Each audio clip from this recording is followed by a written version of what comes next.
అడ్డంకులన్నీయు నన్ను చుట్టినా నా దేవునినే విడువకుందును. అడ్డంకులన్నీయు నన్ను చుట్టినా నా దేవునినే విడువకుందును. తేనె కన్నా తీయనైనది నా యేసు ప్రేమ, మల్లె కన్నా తెల్లనైనది. తేనె కన్నా తీయనైనది నా యేసు ప్రేమ, మల్లె కన్నా తెల్లనైనది. నా వారే నన్ను విడిచిన నా బంధువులే దూరమైన నా వారే నన్ను విడిచిన నా బంధువులే దూరమైన ఏ తోడు లేక ఒంటరి అయినాను నా తోడు క్రీస్తుని ఆనందించును. ఏ తోడు లేక ఒంటరి అయినాను నా తోడు క్రీస్తుని ఆనందించెను.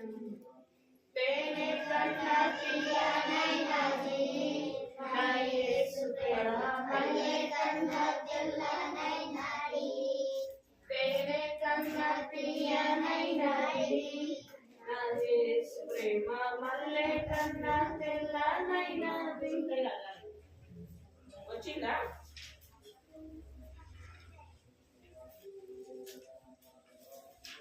సరే కూర్చుందా పడాలా?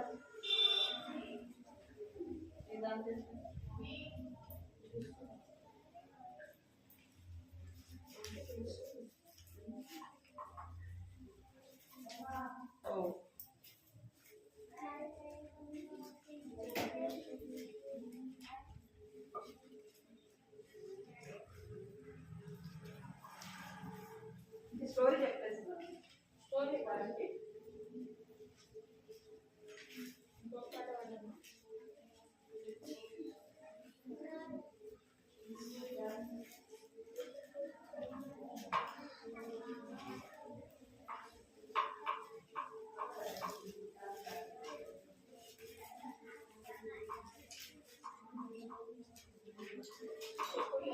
గుడ్ మార్నింగ్ ఇది యాక్షన్ ఉంది కదా. గుడ్ మార్నింగ్ ఇది యాక్షన్ ఉంది కదా.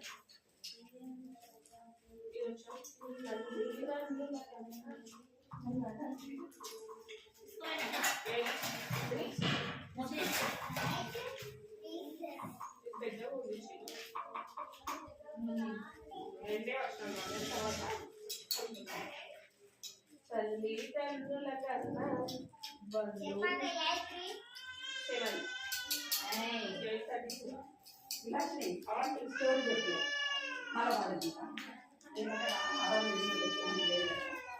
మళ్ళీ తర్వాత చాలా ఉండాలి.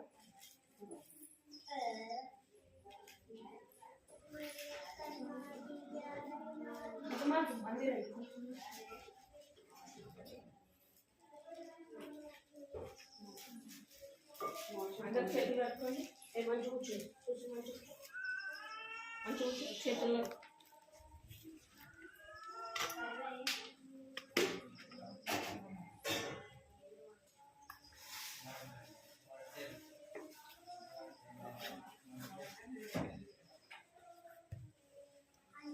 స్టోరీ ఏం పెడదామా?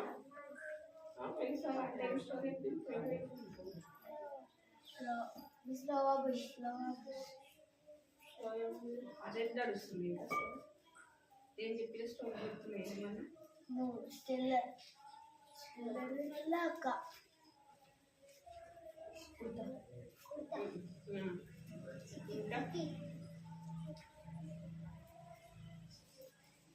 గుర్తులేదా? ఈసారి చెప్పిన స్టోరీ గుర్తు చేస్తాను సరేనా? అనగనగా ఒక ఊరిలో లూబియా అనే ఆంటీ ఉంటుంది. ఆంటీ వాళ్ళ ఫ్యామిలీలో అంకులు ఆంటీ ఒక కూతురు వాళ్ళకి. అయితే ఆ అంకులు అయితే ఒక పనికి వేసి వాళ్ళ ఇంట్లో వాళ్ళ కూతురు చిన్నగా ఉంటుంది, ఎంత అంటే కీర్తన అంత ఉంటుంది. అయితే వాళ్ళ మమ్మీని ఆ కూతుర్ని ఇంట్లో వదిలేసి వాళ్ళ డాడీ జాబ్కి వెళ్తారు. జాబ్కి వెళ్తుంటే అంకుల్కి యాక్సిడెంట్ అయ్యి అంకుల్ చనిపోతాడు. అంకుల్ చనిపోయినప్పుడు ఏంటి ఆ పాప అలా అమ్మ ఇద్దరే ఇంట్లో ఉంటారు కదా. ఆ విషయం వీళ్ళకి తెలియగానే వీళ్ళు చాలా బాధపడతారు. అయ్యో అదేంటి మా ఆయన చనిపోయిండే, మా డాడీ లేడే, ఇప్పుడు మాకు ఎవరు, మా పరిస్థితి ఏంటి, మేము ఈ అంటే మమ్మల్ని ఎవరు చూసుకుంటారు ఇంకా అనేసి వాళ్ళు చాలా ఆ విషయం తెలియగానే చాలా బాధపడుతూ ఉంటారు. బాధపడినాక ఆంటీ చాలా ఏడుస్తూ ప్రార్థన చేస్తుంది. అయ్యా నా మా ఆయనని తీసుకెళ్ళారు, మా పరిస్థితి ఎలా అని దేవుడికి ప్రార్థిస్తుంటుంది. అయితే ప్రార్థించినాక ఇక పాప చాలా ఏడుస్తుంది. అమ్మ నువ్వు వంట చేయట్లేదు, నాకు ఆకలి వేస్తుంది, ఎలాగైనా వంట చెయ్యు, ఇంట్లోకి అన్ని సరుకులు తీసుకురా అంటే వాళ్ళ అమ్మ బాధపడుకుంటూ ఏం వస్తువులు లేవు అమ్మ, ఇంట్లో ఏం కూడా లేవు, అన్నీ అయిపోయినాయి, ఇంట్లో మనకి పరిస్థితి బాగాలేదు, మన కన్నీ తెచ్చిన డాడీ లేడు కదా, ఇప్పుడు ఎలాగని ఇక చాలా వాళ్ళ పాప వంట చేయు ఆకలిస్తుంది అన్న కొద్దీ ఇక వాళ్ళ అమ్మ చాలా బాధపడుతుంది. ఇంకా బాధపడుకుంటూ ఇక కన్నీటితో ప్రార్థన చేస్తుంది, దేవుడా ఈ పరిస్థితిలో మేము ఎలా జీవించాలి, ఇప్పుడు ఇంట్లో వంట చేద్దామన్నా ఏం సరుకులు లేవే, ఎలాగని ప్రార్థిస్తే ఇక ఎలాగైనా సరే షాప్కి వెళ్తా ప్రార్థన చేసుకొని ఆడ అంకుల్కి బతిమలాడితే కొన్నైనా సరుకులు ఇస్తాడేమో అనేసి ధైర్యంగా ప్రార్థన చేసుకొని ఆంటీ వాళ్ళ కూతుర్ని ఇంట్లోనే ఉంచి షాప్కి వెళ్తుంది. ఇక సూపర్ మార్కెట్కి వెళ్ళి ఇక ఆడికి పోయి అంకుల్ చాలా బతిమలాడుతుంది. అంకుల్ మా పరిస్థితి బాగాలేదు, మా ఆయన మొన్ననే చనిపోయిండు, మా ఆయన మొన్ననే 3-4 days అయింది చనిపోయి, మా పాప చాలా ఏడుస్తుంది, ఇంట్లో వస్తువులు ఏమీ లేవు,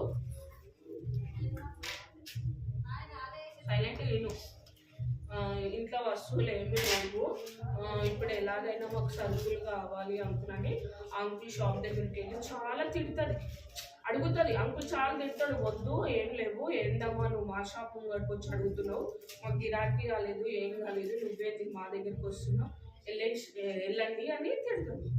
తిట్టినా కానీ ఆమె చాలా ఏడ్చుకుంటూ ఆంటీ పేరు ఏమని చెప్పినా లూదియా గుర్తుపెట్టుకోండి, మళ్ళీ క్వశ్చన్స్ అని అయితే చాలా బతిమలాడుతుంది, ఎట్లనన్నా చేయండి అంకుల్ ప్లీజ్ మా పాప చాలా బాధపడుతుంది, ఏమి లేవు మా పాప దగ్గర, చాలా ఆకలిస్తుంది అంటుంది, ఇంట్లో ఏమి లేవు అనేసి అడుగుతుంటే ఇంకా అక్కడ ఉన్న కస్టమర్, ఇప్పుడు సూపర్ మార్కెట్ అంటే చాలా మంది ఉంటారు, డిమార్ట్లు చూసిరా అట్లా చాలా మంది ఉంటారు. ఒక అంకుల్ చూస్తూ ఉంటాడు, ఆమెను అబ్జర్వ్ చేస్తాడు, ఏమైంది ఎంత బతిమలాడుతున్నావు అంటే మా పరిస్థితి ఏం బాగాలేదు అంకుల్, మొన్ననే మా అంకుల్ ఇట్లా చనిపోయిండు, మా పరిస్థితి బాగాలేదు, ఇంట్లోకి సరుకులు కావాలి అని అడిగితే అప్పుడు ఆ అంకుల్ మీకు ఎంత కావాలో అప్పుడు తీసుకోండి, నేను బిల్ కడతా అని వేరే అంకుల్ చెప్తాడు. చెప్పినప్పుడు ఈ ఓనర్ అంకుల్ ఏమంటాడు, లీస్ట్ ఇవ్వమ్మా ఏమేమి కావాలో అని అంటాడు. లీస్ట్ ఇచ్చినప్పుడు ఆమె లీస్ట్ రాసుకొస్తుంది, లీస్ట్ ఇస్తారు. అయితే లీస్ట్ ఇచ్చినప్పుడు తక్కడ బట్టన తెలుసుగా వెయిట్ మిషన్, ఆ పేపర్ మీద వెయిట్ మిషన్ మీద పేపర్ ఇచ్చిన పేపర్ వెయిట్ మిషన్ మీద పెడతారు. ఆ పేపర్ వెయిట్ ఉంటుందా, పేపర్ ఒక బిస్కెట్ ప్యాకెట్ అంతా కూడా వెయిట్ ఉండదు, పేపర్ ఉత్త గాలికి ఎగిరిపోతుంది. అలాంటిది ఈ తక్కడి ఇట్లా 2 తక్కడి బాటలు ఒక తక్కడి బాటలో పెడతాడు. పెట్టినాక అంకుల్ ఏమంటాడు, దీనంత వెయిట్ వస్తువే నువ్వు తెచ్చుకో, అప్పుడు 2 ఈక్వల్ అయితేనే సమానం. ఇప్పుడు కేజీ అన్నప్పుడు 2 ఈక్వల్గా వస్తేనే ఇది కేజీ అని. ఈ పేపరు ఈ ఇల్లున్న రైస్ 2 ఒక దగ్గరకు వచ్చినప్పుడు ఇది కేజీ అని అర్థం. అట్లా ఈ పేపర్ ఇక్కడ పెడతాడు, ఇది పైకి లేస్తుంది, లేచినప్పుడు ఈ పేపర్ ఎంత వెయిట్ ఉందో అన్ని సామాన్లు దీంట్లో పెడితేనే ఆ పేపర్ కూడా పైకి లేస్తుంది. అట్లా పేపరు అలా పెడతారు, వెయిట్ మిషన్లో పెడితే జోకెట్ తక్కువ దాంట్లో పెడితే ఇవకి అన్ని వస్తువులు తెచ్చుకుంటారు. అన్ని వస్తువులు తెచ్చుకొని ఈ వెయిట్ మిషన్లో పెట్టినా ఈ పేపర్ అనేది లేవదు. ఈ పేపర్ అసలు చిన్నది కాబట్టి ఎప్పుడో లేవాలి, కానీ ఆ పేపర్ లేవదు. ఆమెకు ఇంట్లో అంటే ఇంట్లో కావాల్సినవి అన్నీ ఉప్పులు కారాలు అన్నీ తెచ్చుకొని దాని వెయిట్ మిషన్లో ఇంతగానం పెడుతుంది తక్కడి బట్టలు అయినా పేపర్ లెవెల్ మొత్తం అయిపోయినాక ఇంకా అన్ని వస్తువులు చాలు అనుకున్నప్పుడు ఆ పేపర్ ఇట్లా అందేస్తుంది సేమ్. అయితే ఆయననే ఆశ్చర్యపోతాడు, ఇదేంటి పేపర్ చాలా తక్కువ వెయిట్ ఉంటుంది, ఇదేంటి ఇంత వెయిట్ వస్తువులు తీసుకుని పేపర్లు ఇవ్వట్లేదేంటి, ఇలా అసలు ఏముంది, ఇంత అసలు ఒక బిస్కెట్ ప్యాకెట్ కూడా రాదు ఈ కవర్ వెయిట్కి, అలాంటిది ఇన్ని సామాన్లకి వెయిట్ ఈ పేపర్లు వేసింది ఏంటి అనేసి ఇట్లా అని చూస్తే చాలా 50,000 వస్తువులు తీసుకుంటుంది. ఆ చిన్న పేపర్ తక్కడి పాటు పెట్టాడు ఆయన రాయి అవి పెడతాడు వెయిటింగ్ 5 kgs 6 kgs అవి పెట్టకుండా పేపర్ పెట్టి ఇక ఆయన చూసి అమ్మో ఇంతగానో మీ పేపర్లు అసలు ఆశ్చర్యం ఏముంది, ఇన్ని వస్తువులు వచ్చినాయి, ఈ పేపర్ ఏమో చాలా చిన్నది అనేసి ఓపెన్ చేసి చూస్తాడు. చూస్తే వాళ్ళు ఏమని ఉంటుంది, ప్రార్థించినట్టు ఉంటుంది. అయ్యా మా ఇంట్లో ఏమీ లేదు, ఎలాగైనా నేను బయటికి వెళ్తే ఎవరైనా నాకు సహాయం చేసేలాగా నువ్వే చూడు దేవా అనేసి ఆ ప్రార్థన ఎల్లుంటుంది పేపర్ ఉంటుంది. అప్పుడు ఆ ఓనర్ చదివి ఆశ్చర్యపోతాడు, అమ్మో ఇంత చిన్న పేపర్లని ఇంత అద్భుతం ఉంది ఏంటి అని. అట్లా ఆశ్చర్యపోయి ఈమెకు కావాల్సిన వస్తువులన్నీ తీసుకొని ఆయన బిల్లు కట్టేస్తాడు, వేరే ఆయన కట్టేసి థ్యాంక్స్ చెప్పి వచ్చి ప్రార్థిస్తాడు. వచ్చి దేవా నాకు ఇంట్లో ఎన్ని సరుకులు లేకుండా నువ్వే నాకు హెల్ప్ చేస్తావు, ఇంత సామాన్ వచ్చిందంటే నీ వల్లనే, మనుషుల వైపు చూడకుండా నీ వైపు చూస్తే ఇంత నాకు హెల్ప్ఫుల్గా మీరు నాకు చేసినందుకు వందనాలని థ్యాంక్స్ చెప్పి ప్రార్థన చేసుకుంటుంది. అప్పుడు వాళ్ళ పాపను కూడా ప్రేయర్ చేస్తూ వాళ్ళ పాపను కూడా దేవుణ్ణి అడగాలని చెప్తారు. అట్లనే మన బైబుల్లో కూడా ఒక స్టోరీ ఉంది ఇలాగది. బైబుల్లో ఎలీషా ప్రవర్త అంటే ఎలీషా అంకుల్ దగ్గర ఒక ప్రవర్త పనిచేస్తున్నప్పుడు ఆయన కూడా ఇట్లనే వ్యవసాయం పని చేస్తుండగా పిల్లలు ఆ ఎలీషా ప్రవర్తకి 2 కొడుకులు ఆంటీ వాళ్ళు ముగ్గురు ఉండగా ఆ ప్రవర్త కొన్ని రోజులైనాక చనిపోతాడు. చూడండి, ఆ ప్రవర్త చనిపోయినప్పుడు వాళ్ళ ఫ్యామిలీలో ఆంటీ 2 కుమారులే ఉంటారు. ఉన్నప్పుడు వాళ్ళకు కూడా ఏం లేని స్థితిలో ఉంటారు. బైబుల్లో కూడా ఉంది స్టోరీ.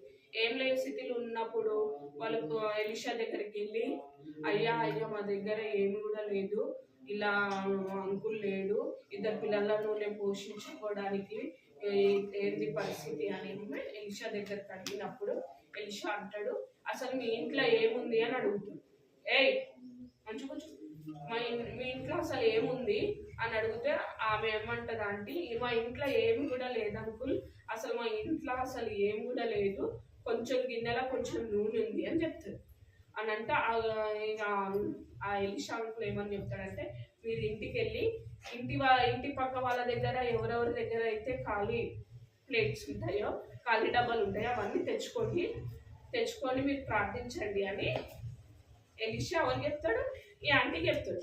ఈ కుమారులు అందరూ పోయి వాళ్ళ అమ్మ వచ్చి ఖాళీ డబ్బాలు ఎవరెవరి దగ్గర ఉన్నాయి అన్నీ తీసుకురండి, మన ఇంట్లో కొంచెం నూనె ఉంది కదా తీసుకురండి అనేసి ఆ ఖాళీ డబ్బాలు అన్నీ తెచ్చుకొని పెట్టుకొని వాళ్ళు ఆ నూనె ఎలీషా అంకుల్ చెప్తాడు, ఆ నూనె అన్ని డబ్బాలలో పోస్తుండు అని చెప్తాడు. అయితే నూనె కొంచెమే అలా డబ్బాలో కొంచెమే ఉంటుంది నూనె, అలా అన్ని ఖాళీ డబ్బాలు బకెట్లు అవన్నీ తెచ్చుకొని పోస్తుంటే అన్ని నిండుతాయి. ఆయన ఉన్నది ఇంత కొంచెం, కానీ వాళ్ళు డబ్బాలల్లా ఎన్నిట్లా పోసినా అసలు అన్నీ నిండిపోతాయి. నిండిపోతాయి.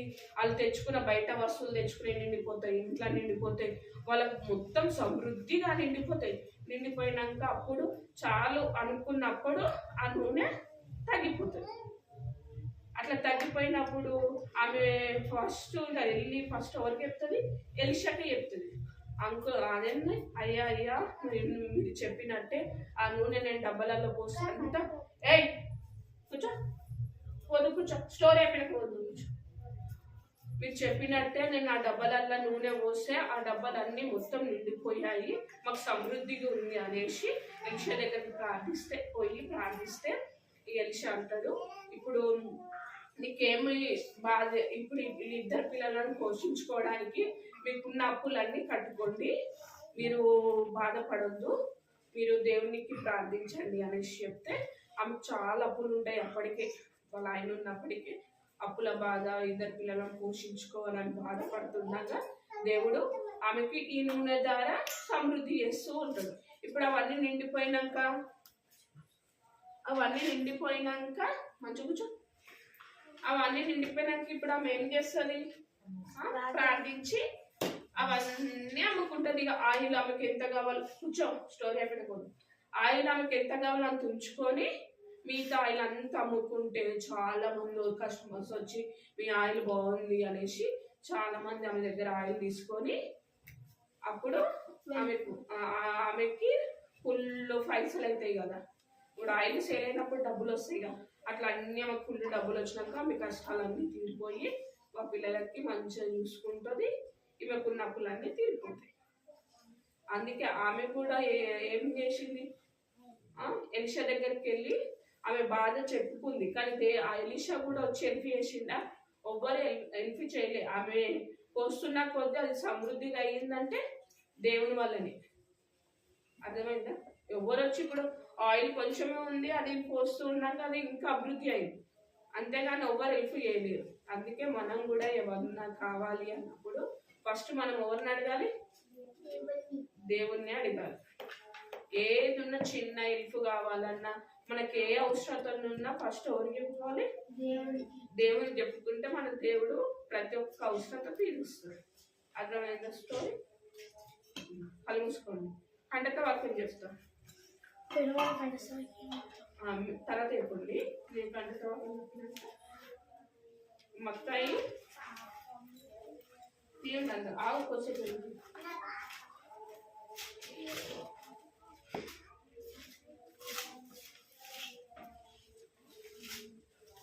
7:7.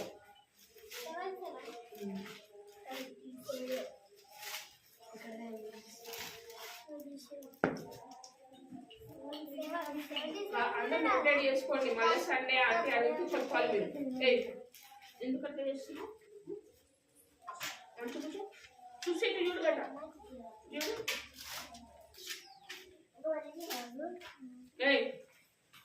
వాళ్ళ దగ్గరికి వెళ్ళిపోతున్నాను. నువ్వు ఆయన దగ్గర పోవద్దు. బాయ్స్ గర్ల్స్ ఉండాలి. 37 కాదు 7. మత్తాయి 7 7వ అధ్యాయము 7వ వచనం 7:7 తీసినారా? చెప్పండి. అడుగుడి, నేను చెప్పింది చెప్పండి. అడుగుడి మీకు ఇవ్వబడును, వెతుకుడి మీకు దొరకబడును. అడుగుడి మీకు ఇవ్వబడును, వెతుకుడి మీకు దొరకబడును. చెప్పు, ఫస్ట్ చెప్పు. అడుగుడి గట్టిగా, మీకు ఇవ్వబడును, వెతుకుడి మీకు దొరకబడును. మళ్ళా సండే అంటే అడిగితే మీరు అందరు చెప్పాలి కంటక వాక్యం ఏంది అని. సరేనా? ఇప్పుడు చెప్పకండి, నేను చెప్పింది ఇప్పుడు నేర్చుకోండి. మళ్ళా సండే అంటే అడిగితే చెప్పండి. ఒకసారి ఎప్పుడు గట్టిగా. అడుగుడి మీకు ఇవ్వబడును, వెతుకుడి మీకు దొరకబడును. ప్రే చేసుకుందాం. కళ్ళు మూసుకోండి అందరూ. మొక్కలు ఇప్పుడు ప్రే అయిపోయినా ఇచ్చే ప్రే చేసుకున్నా. కళ్ళు మూసుకోండి తొందరగా. ఫస్ట్ అయిపోయినా రాసుకో. పేరెంట్ చేసుకుని ఫోన్ తీసుకెళ్తాను. కళ్ళు మూసుకోండి అందరు. కళ్ళు మూసుకోండి అని చెప్పిన.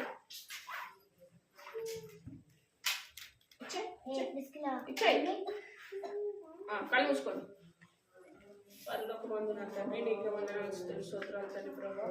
మహోన్నతుడ, మహాగణుడ, పరిశుద్ధుడ, దేవాది దేవానికి వందనాలు తండ్రి ప్రభా. యేసయ్య నైనా పిల్లలతో స్టోరీ మీరు మాట్లాడిన విధానాన్ని బట్టి నీకు వందనాలు తండ్రి.